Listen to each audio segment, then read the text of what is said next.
He casually answered and said, "Glad you called. Last night was incredible. How about dinner at 6:30?" I sat there in shock, but my revenge, oh, it was swift and absolutely merciless. I sat in the boardroom, the city skyline stretching out beyond the glass windows, a sea of concrete and glass that symbolized everything I had worked for. The deal I had just finalized with Olivier was a monumental achievement. It wasn't just a business triumph, it was a statement. We were on top together. But that morning there was a shadow hanging over me. Isabel, my wife, had been distant for months, and though I ignored the signs at first, something told me she wasn't the same person anymore. The constant late nights at the office, the sudden need for space, the strange looks when I asked simple questions. There was something happening, something I couldn't name but felt deep inside. And as I sat there, reviewing documents for our next project, that feeling grew stronger. I trusted Isabel implicitly. She was more than my wife. She was my partner in everything. The first time we met, it was like magic. Her laugh, her intelligence, her beauty. It all captivated me. We built a life together, and I thought it was unshakable. But trust. Trust is a fragile thing. Olivier, my business partner, leaned back in his chair and casually flicked through his phone as I signed the final papers. His demeanor was relaxed, too relaxed. I noticed it, but didn't think much of it at the time. We had been friends for years.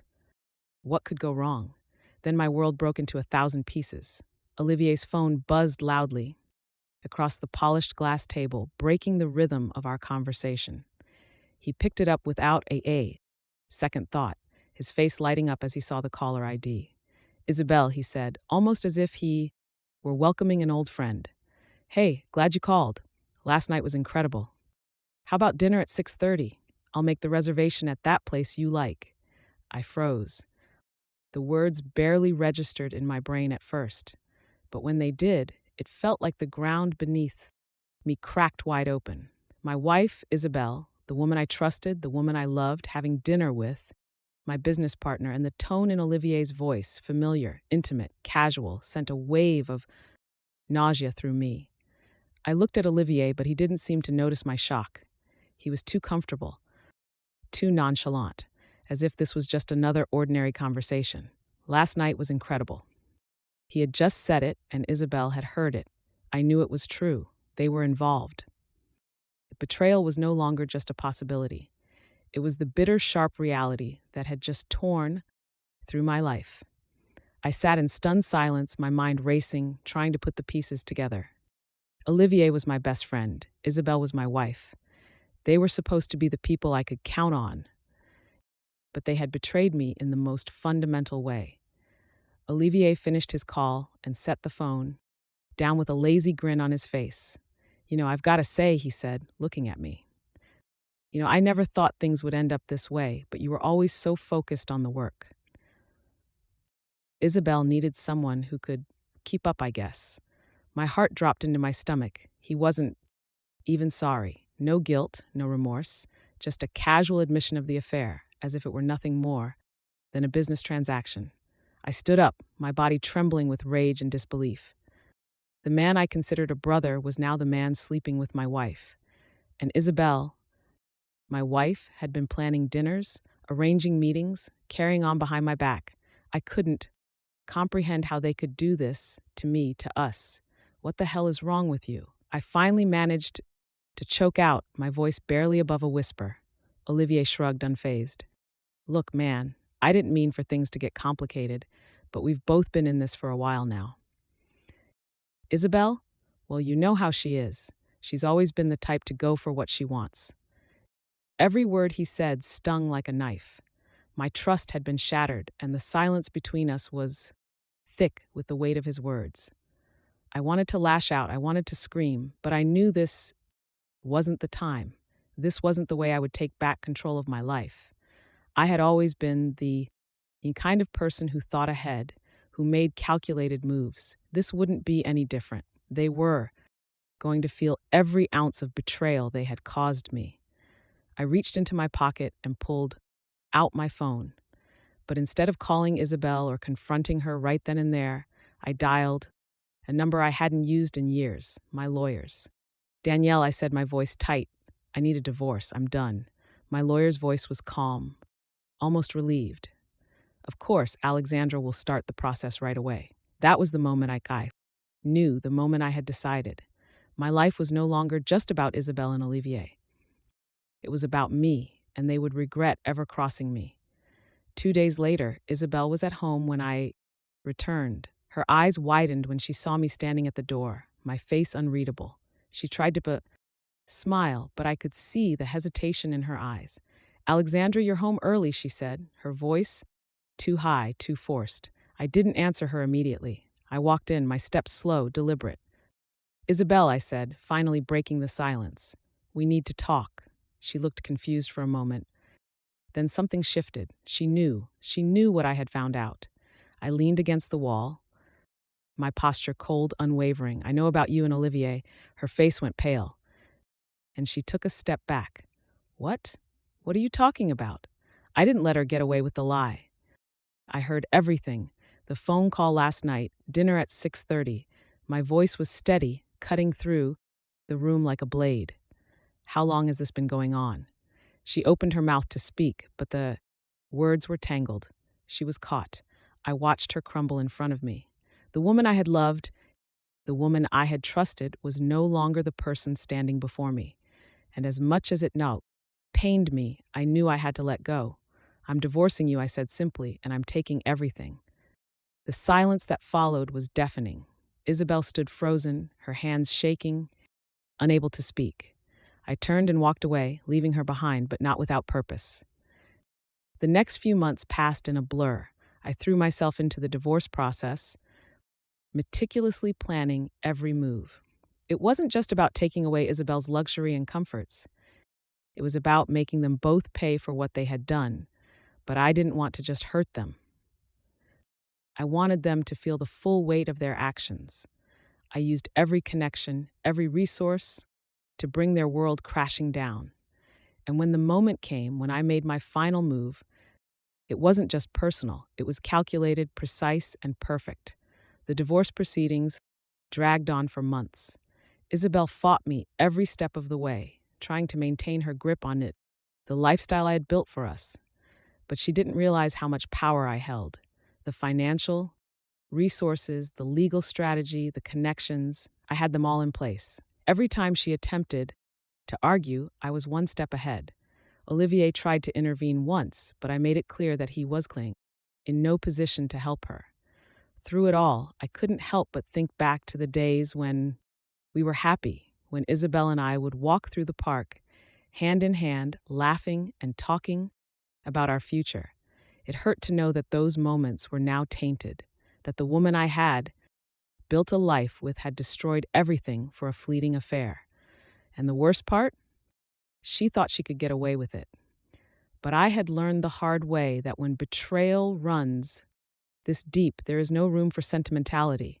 My heart had hardened, and now nothing would stop me from getting what I deserved. The day of the final hearing came, and I was ready. Isabel, in her desperation, tried to settle at the last minute. She wanted to keep the house, her extravagant lifestyle. She even begged for a second chance, but I was resolute. No, I told her coldly, you betrayed me, you betrayed us, and now you'll pay for it. The judge's gavel fell, and with it, everything Isabel had worked so hard to maintain crumbled. The assets were divided, and I made sure she got as little as possible. The mansion she loved so much was mine now, and I had it sold. The art, the expensive jewelry, the vacations, everything she thought she had earned by sleeping with my business partner was gone. The court order came down swiftly. The assets were transferred, and I walked out of that courtroom with a quiet sense of triumph. But there was no satisfaction in seeing her defeated. There was no joy in knowing that her life was now a shattered version of what it had been. I had stripped her of everything, but she was still the woman who had betrayed me, and that was enough. While Isabel was busy dealing with the consequences of our divorce, I turned my attention to Olivier. He had been the one to break my trust most egregiously, and I wasn't done with him. At first I thought about confronting him directly, maybe showing up at his office, demanding an explanation. But I realized that wasn't the right way. He had to feel the sting of his own actions, just like Isabel had. I went after him professionally. The game of business was where he felt most at ease, where he believed he could manipulate others. But now the tables were turned. I had everything in place to ensure that his empire came crashing down. I started by undermining his business dealings. I contacted the partners he had neglected to disclose to me. I made sure they knew about his personal life, the affair, the lies. Slowly, I managed to sabotage his credibility in the industry. Deals that he had been hoping would elevate his status crumbled one after the other. Investors pulled out, and clients began to turn their backs on him. He couldn't figure out why. His success was slipping through his fingers, but he soon found himself cornered. Olivier called me a few times during this period, his voice frantic. He threatened me, begged me to stop, but I didn't pick up. The damage was already done. Eventually, his downfall came in a spectacular fashion. A major contract that he had been courting for months was canceled after a damaging article was published about his personal life. It was written in such a way that it was impossible to deny. The business world now knew about his betrayal of me, and Isabel's affair was exposed for everyone to see. His reputation was in tatters. Olivier had lost everything: his business, his credibility, his social standing, and as I stood back and watched it all unfold, I couldn't help but feel a quiet sense of satisfaction. He had thought he could take my wife, take my life without consequences. Now he was paying for it. In the months that followed, I began to rebuild. The pain of the betrayal never truly faded, but it became manageable. I took long walks in the city, clearing my head and thinking about what came next. I had lost a lot, but I also gained something, a sense of strength and resilience that I didn't know I had. I had faced the deepest betrayal and I had survived. I started taking more time for myself, focusing on the things that truly mattered. I reconnected with old friends, people I had neglected in the whirlwind of my marriage and business. I focused on my career, on projects that inspired me, not just the ones that brought in money. I also took the time to truly reflect on what had happened. Isabel's betrayal, Olivier's lies, all of it. It had tested me in ways I never thought possible, but it also taught me something important. Never again would I let someone take me for granted. Trust, once broken, cannot be repaired. I did have a moment of pity for Isabel, maybe even sympathy. She had thrown away a life she could have had, but in the end, she made her choices and I made mine. As for Olivier, I heard whispers about him here and there.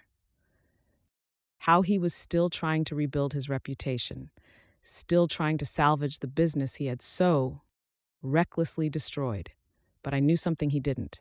No matter how hard he tried, he would never regain what he had lost. The consequences of his betrayal were irreversible. Time passed, and life began to settle into a new rhythm. I was no longer the man I had been when I first walked into that boardroom full of hope and trust. But I wasn't the broken man Isabel and Olivier thought I would become. I had rebuilt and I had learned. The only thing left to do was move forward. In the quiet moments when I walked through the park alone or sat in my favorite cafe with a book, I realized something important. Revenge had not been about inflicting pain. It had been about reclaiming my power.